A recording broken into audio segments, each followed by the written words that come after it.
이재수 전기무사령관이 투신으로 자신의 생을 마감했습니다. 이재수 한 점 부끄럼 없다? 진실이 밝혀졌습니다. 이재수 전기무사령관이 투신으로 자신의 생을 마감했습니다.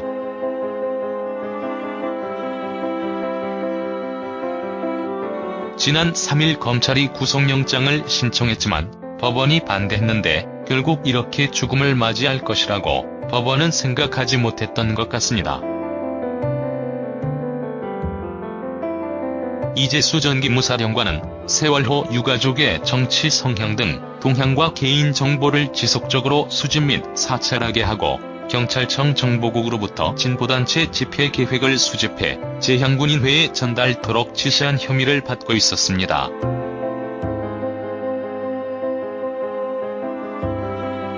사람이 죽었으면 안타까움을 가질 수밖에 없었습니다. 꼭 그렇게 죽음을 선택해야 했는지 아쉬움만 가득합니다.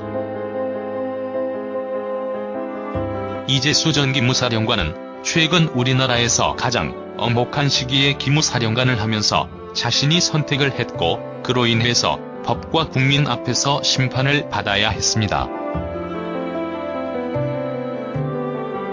그러나 그는 그렇게 하지 않았습니다. 오히려 스스로 죽음을 선택함으로 인해서 참혹한 상황을 직면하지 않으려고 했던 것 같습니다.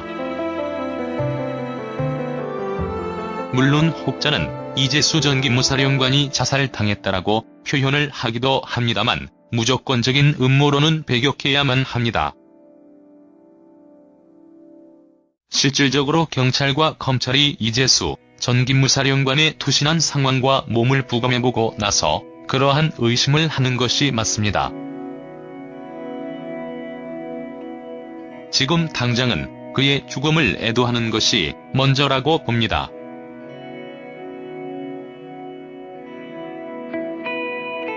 즉 이재수 전기무사령관이 일했다라고 생각하기보다는 부역했다라고 보지만 그럼에도 불구하고 안타깝습니다.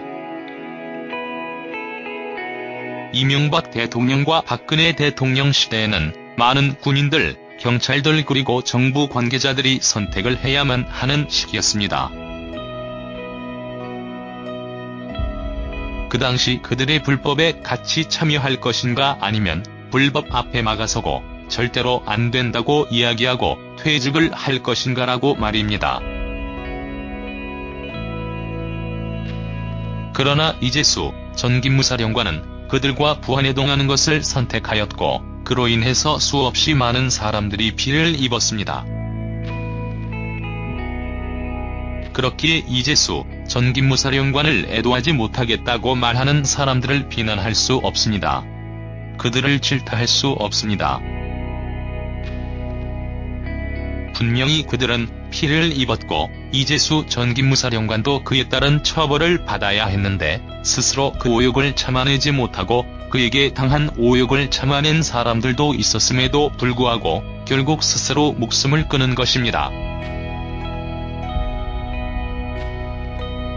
이재수 전기무사령관의 삶을 칭송하지는 못하겠습니다.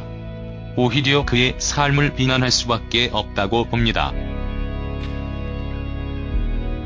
비판하고 질타하여 다시는 같은 잘못을 저지르는 군 수뇌부가 없기를 바라고 있습니다.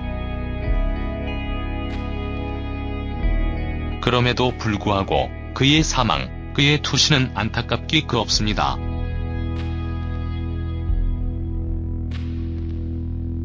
그리고 애도함을 가지고 있습니다. 아픔 속에서 그리고 자신의 죄를 뉘우치며 영면하기를 바랍니다.